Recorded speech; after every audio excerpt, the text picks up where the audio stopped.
What's going on, everybody? I'm Howard Bender from Fantasy Alarm, and we are already preparing for NFL Week 9 waiver wire.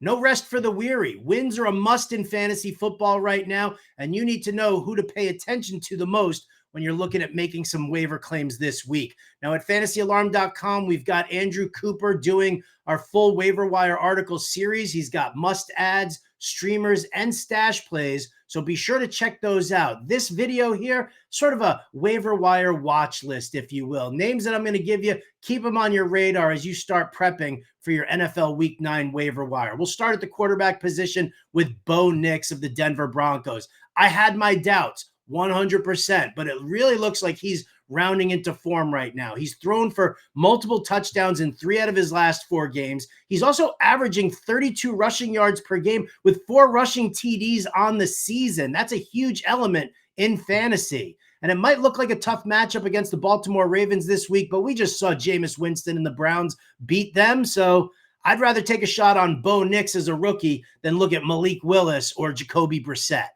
At the running back position, your waiver wire probably pretty bleak right now. So here's a stash play to keep on your radar, and that's Jamal Williams of the New Orleans Saints. Strictly a stash play here. He serves as the handcuff probably for Alvin Kamara. It was Kendre Miller, but he just left week 8 with another hamstring issue. And you guys know how much Dennis Allen hates guys who can't stay on the field. It was a problem in the preseason for Miller, and it's going to probably be an issue for him moving forward. At wide receiver, let's get in on Keon Coleman from the Buffalo Bills. Something has definitely clicked with him and Josh Allen. He's being targeted whether Amari Cooper's on the field or not.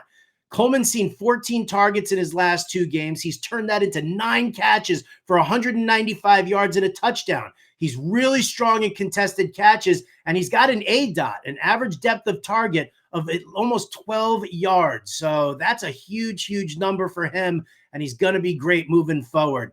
You also want to take a look at Parker Washington of the Jacksonville Jaguars. And I know it's a real deep dive here, but Christian Kirk is now out for the season. Gabe Davis came up with a shoulder injury, and even Brian Thomas left this past week with a chest injury. Trevor Lawrence is going to have to throw, and Parker Washington is your next man up.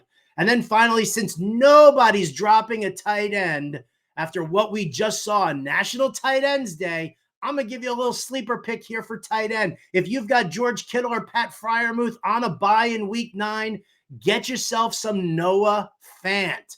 Again, a guy I don't normally like, but he faces the Rams this week, who allow the 2nd most fantasy points per game to the tight end position.